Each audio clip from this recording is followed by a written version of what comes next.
Hello everyone, আসসালামু আলাইকুম। আজকের ভিডিওটা অনেক বেশি লোভনীয় হইতে যাচ্ছে। যারা যারা অনেক পিঠা তৈরি বা অনেক পিঠা খাইতে পছন্দ করেন, তো ভিডিওটা আপনারা স্কিপ করতে পারেন। কারণ যদি আপনাদের অনেক বেশি খাইতে ইচ্ছা করে, তখন আপনারা কি করবেন গাইস, নিজেদেরই বানায় খাইতে হবে। সো ভিডিওটা স্কিপ করে চলে যান। আর এখানে আমার আম্মু অনেক সুন্দরভাবে পিঠাটা তৈরি করতেছে মাটির চুলাতে। আর শীতকালে কিন্তু মাটির চুলাতে এভাবে সুন্দরভাবে পিঠা বানালে কি যে মজা হয়। আর দেখতে পারতেছেন আমাদের চুলাটাও কিন্তু অনেক বেশি সুন্দর। আর এখানে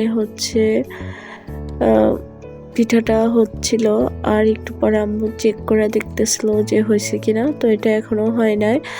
আর অনেক জোরে জাল জ্বলতেছে, আর পিঠাটা খাইতে কি যে মজা হবে।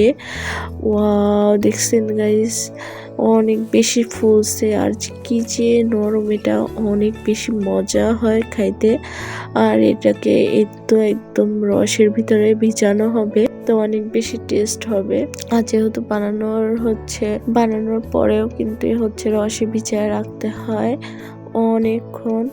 আর এগুলা আমার জন্য এক পিস রাইখাও দিবে, কারণ আমার এখনই গরমটা খাইতে ইচ্ছা করতেছে গাইস। তো যাই হোক, এই পিঠাটা আপনারা বাসায় তৈরি করবেন, অনেক বেশি সহজ।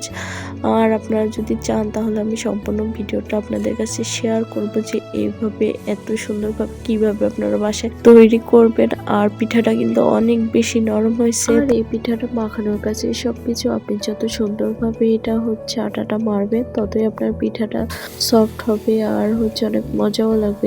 এখানে আমি চলে আসছি আমার ভাগিনাকে নিজের হাতে খাওয়ানোর জন্য। আর আমার ভিডিওগুলো ভালো লাগলে অবশ্যই লাইক, কমেন্ট এবং শেয়ার করবেন। আল্লাহ হাফিজ।